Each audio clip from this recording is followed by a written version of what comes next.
हाँ, तो कैसे हो? एक बार फिर से स्वागत है एक और शाम की एक और कहानी में। पता है, एक बार किसी मशहूर आदमी ने कहा था कि हमेशा हैप्पी एंडिंग ही हो। ये ज़रूरी तो नहीं ना। हाँ, जाहिर है, मशहूर की बात हुई है तो टोनी स्टार्क के अलावा कोई हो भी कहाँ सकता है। लोहे का मजबूत कवच, उसके अंदर एक बेफिक्र नौजवान, उसका रुतबा, उसकी कभी न खत्म होने वाली जिद और शायद कभी न सुकून से सोने देने वाला श्राप ज्ञान। उसकी पूरी कहानी ना शुरुआत से समझ पाना थोड़ा सा मुश्किल था, क्योंकि आयरन मैन कौन था ये तो बहुत जल्दी समझ में आ गया। लेकिन जैसा कैप्टन अमेरिका ने पूछा था कि उस कवच के बिना हो क्या तुम, इस सवाल का जवाब ढूंढने में थोड़ा सा वक्त लगा। लेकिन एक रोज जब घुटनों पे बैठ के कहा ना उसने कि आई एम आयरन मैन, उस दिन कानों में एक आवाज गई कि ये है टोनी स्टार्क। पता नहीं ऐसा क्यों लगता है कि ये शायद कभी सुपर हीरो की कहानी तो थी ही नहीं। ये तो सिर्फ एक बच्चे की ही तो कहानी थी, जिसके सर पे उसकी माँ ने एक रोज हाथ रखा और कहा कि जल्द लौट आएंगे, परेशान मत होना। पिता की ओर देखा तो समझ आया पहली बार कि प्यार तो ये भी करते हैं, बस कहना नहीं जानते। वो रात भर इंतजार करता रहा।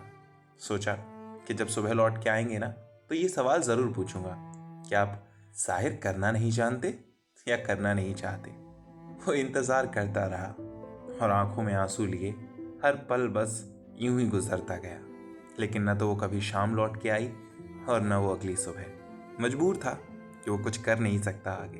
वो हमेशा के लिए उसे छोड़ के चले गए। वो वहीं किसी शाम का हिस्सा बन के ठहर गया, मानो उस कहानी के उस पन्ने ने उसे एक शब्द सिखाया। डर, अपनों को खोने से, उनसे हमेशा के लिए बिछड़ जाने से, और शायद बिना अलविदा कहे हमेशा हमेशा के लिए चले जाने से। सोचने लगा दूसरों से पहले खुद के लिए। हो गया थोड़ा सा स्वार्थी, लेकिन क्यों? क्योंकि नहीं अपना पाता था रिश्तों को।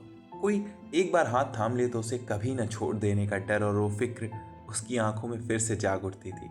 वो सिर्फ एक बच्चा था जो कुछ देर के लिए सहम गया था। अपने माता पिता को खुद पे गर्व करता हुआ देखना चाहता था, और इसलिए शायद उसने स्टार्क इंडस्ट्रीज को इतना आगे ले जाने के लिए सोचा। लेकिन जैसे स्पाइडरमैन की वो फेमस लाइन है ना कि जब कुछ होना होता है ना, वो अपने लिए कोई ना कोई रास्ता जरूर चुन लेता है। एक रोज एक गुफा के भीतर, मानो टोनी स्टार्क के वजूद ने उसे खुद पुकार लिया हो।